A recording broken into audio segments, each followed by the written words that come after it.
প্রতিদিন হাজার হাজার রোগী আসছেন, কিন্তু এখানে শুধুমাত্র প্রাথমিক চিকিৎসা ছাড়া আর কোনো কিছু করার সুবিধা নেই। একের পর এক ডিপার্টমেন্ট উঠে যাচ্ছে।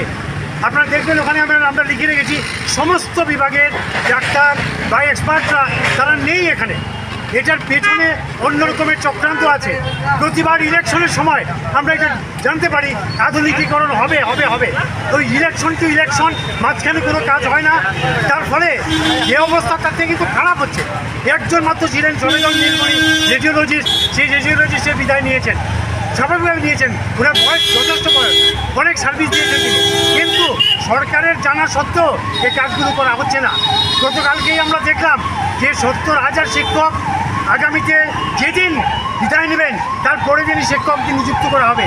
নিশ্চয়ই এটাই তো হওয়া উচিত, কিন্তু সিভিল হসপিটালের মতো এত গুরুত্বপূর্ণ এত সেন্সিটিভ একটা জায়গাকে এভাবে নেগলেক্ট করার মানে